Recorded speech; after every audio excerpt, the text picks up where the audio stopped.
नमस्ते माननीय प्रधानमंत्री जी।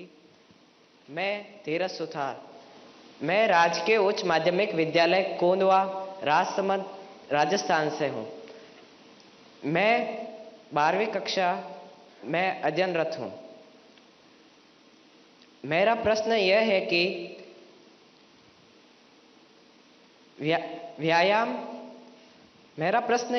कि व्यायाम के साथ साथ पढ़ाई को कैसे मैनेज करें, क्योंकि शारीरिक स्वास्थ्य भी उतना ही जरूरी है जितना कि मानसिक स्वास्थ्य। कृपया मार्गदर्शन करें। धन्यवाद सर। आपका शरीर देख करके लगता है मुझे आपने सही सवाल पूछा है।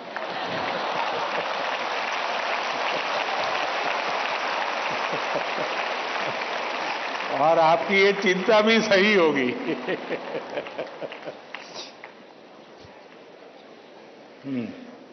धन्यवाद धीरज।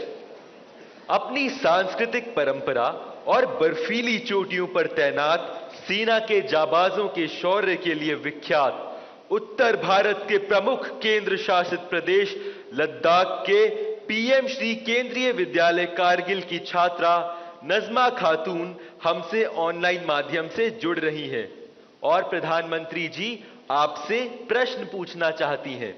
नजमा, कृपया अपना प्रश्न पूछिए। माननीय प्रधानमंत्री जी नमस्कार। मेरा नाम नजमा खातून है। मैं पीएम श्री केंद्रीय विद्यालय कारगिल लद्दाख में पढ़ती हूँ।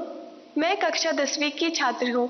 मेरा आपसे प्रश्न यह है कि परीक्षा की तैयारी और स्वस्थ जीवन शैली बनाए रखने के बीच संतुलन कैसे बना सकते हैं? धन्यवाद। शुक्रिया नजमा।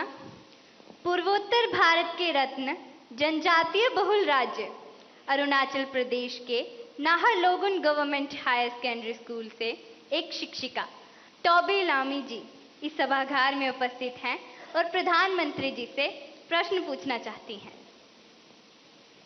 नमस्कार माननीय प्रधानमंत्री जी, मेरा नाम तोबी लोमी है। मैं एक शिक्षिका हूँ। मैं government higher secondary school Naharlagun Arunachal Pradesh से आई हूँ। मेरा प्रश्न है, विद्यार्थी खेल कूद नहीं बल्कि पढ़ाई में मुख्य रूप से क्या और कैसे ध्यान केंद्रित कर सकते हैं? कृपया मार्गदर्शन करें। धन्यवाद सर। धन्यवाद मैम। प्रधानमंत्री जी, धीरज, नजमा और तोबी जी पढ़ाई और हेल्दी लाइफ में सामंजस्य कैसे स्थापित करें, इस विषय पर आपका मार्गदर्शन चाहते हैं।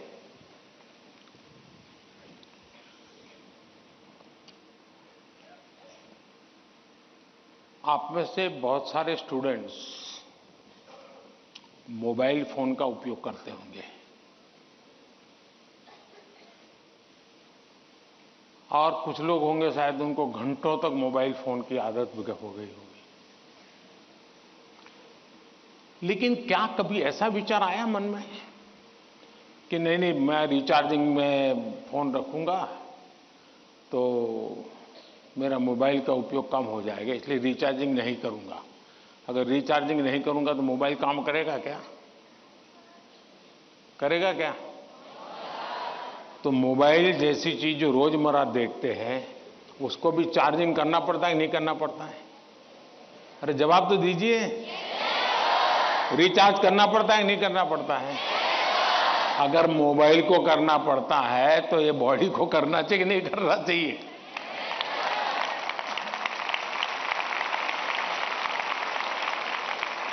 जैसे मोबाइल फोन में चार्जिंग ये मोबाइल की रिक्वायरमेंट है, वैसे हमारा शरीर का भी चार्जिंग ये शरीर की रिक्वायरमेंट है। आप ऐसा सोचो कि नहीं पढ़ना है तो बस विंडो बंद, पढ़ाई, बाकी सब बंद, ऐसा कभी नहीं हो सकता है। जीवन ऐसे नहीं जी सकते हैं और इसलिए जीवन को थोड़ा संतुलित बनाना पड़ता है। कुछ लोग होते हैं खेलते ही रहते हैं, वो भी एक संकट होता है। लेकिन जब आपको एग्जाम देनी हो, क्योंकि लौकिक लाइफ जीवन में इन चीजों का अपना महत्व है, इसको टाल नहीं सकते। लेकिन अगर हम स्वस्थ ही नहीं रहेंगे, अगर हम अपने शरीर में वो सामर्थ्य ही नहीं होगा, तो हो सकता है कि 3 घंटे एग्जाम में बैठने का सामर्थ्य खो देंगे, फिर 5 मिनट ऐसे ही करके बैठा रहना पड़ेगा। और इसलिए स्वस्थ शरीर स्वस्थ मन के लिए भी बहुत जरूरी है।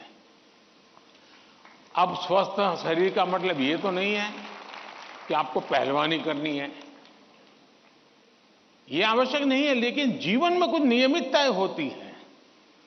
अब आप कभी सोचिए कितना समय है जिसमें आप खुले आसमान के नीचे सनलाइट में बिताए हो। अगर आप चलो पढ़ना भी है तो किताब लेकर के सनलाइट में बैठो ना भाई थोड़ी देर।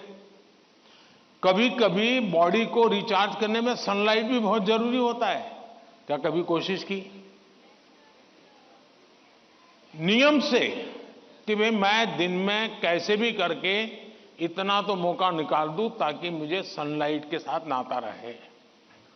उसी प्रकार से कितना ही पढ़ना क्यों ना हो, लेकिन नींद को कभी भी कम मत आंकिए। जब अपनी मम्मी हमको कहती हैं कि सो जाओ तो उसका इंटरफेरेंस मत मानिए। ज्यादातर स्टूडेंट का ईगो इतना हर्ट हो जाता है कि तुम कौन होती हो, सो जाओ और मुझे कल एग्जाम देनी है, मैं सोऊंगा नहीं सोऊंगा तुम्हें क्या लेना। ऐसा करते हैं ना घर में। जो नहीं करते हैं न बोले, जो करते हैं वो बोले। जरा करते हैं, कोई नहीं बोल रहा है। लेकिन ये पक्का है कि नींद के विषय में भी अगर एक बार रील पर चढ़ गए, एक के बाद एक रील देखते ही गए, छुपाना चाहते हो ना। कितना समय बीत गया पता नहीं, कितनी नींद खराब हो गई पता नहीं। क्या निकाला, पहला रील देखा था याद करो जरा, याद भी नहीं है, ऐसे ही देख रहे हैं। ऐसे हम नींद को बहुत कम आंकते हैं। आज आधुनिक हेल्थ साइंस जो है वो नींद को बहुत तवज्जो देता है। आप आवश्यक नींद लेते हैं कि नहीं लेते हैं, वो आपके स्वास्थ्य पर बहुत बड़ा महत्वपूर्ण है। आपको उस पर ध्यान केंद्रित करना चाहिए।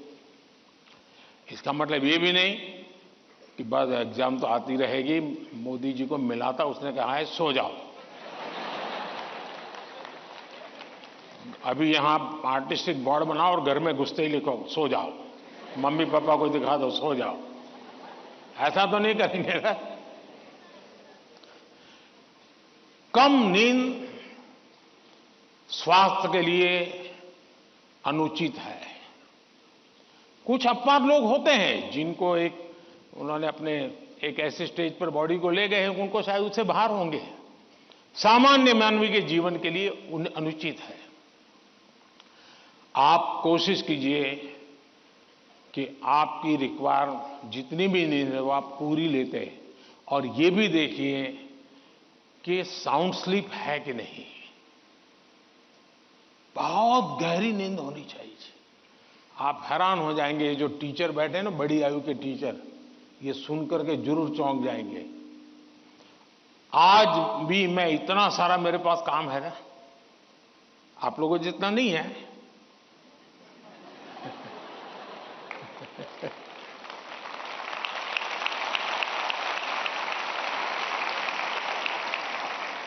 लेकिन 365 दिन कोई अपवाद नहीं।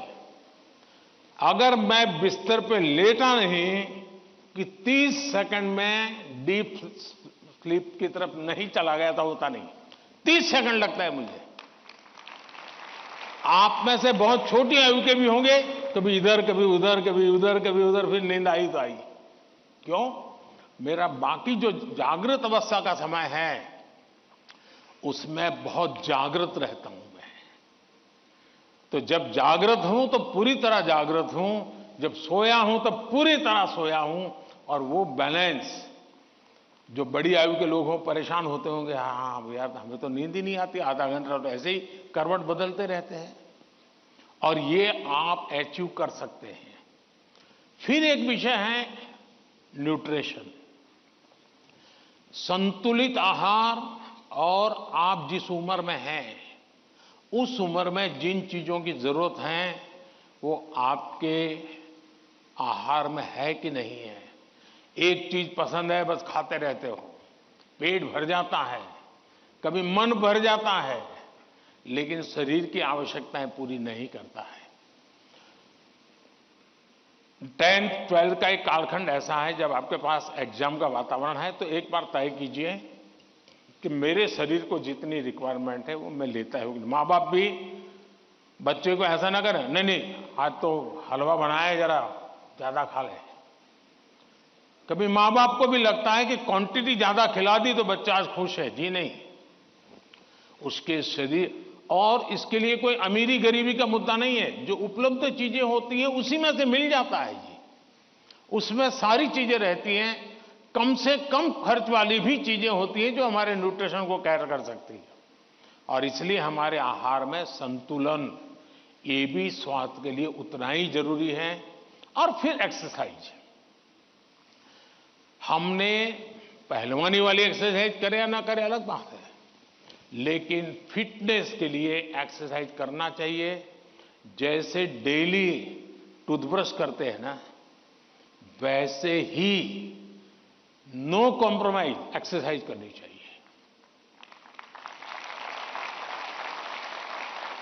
मैंने कुछ बच्चे ऐसे देखे हैं, वो छत पे चले जाते हैं, किताब लेकर चलते हैं और पढ़ते रहते हैं, दोनों काम कर लेते हैं।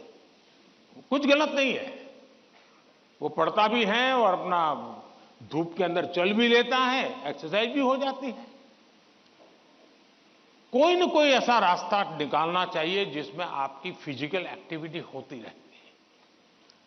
5 minute 10 minute dedicated physical activity करनी ही चाहिए। ज्यादा कर सकते तो अच्छी बात है।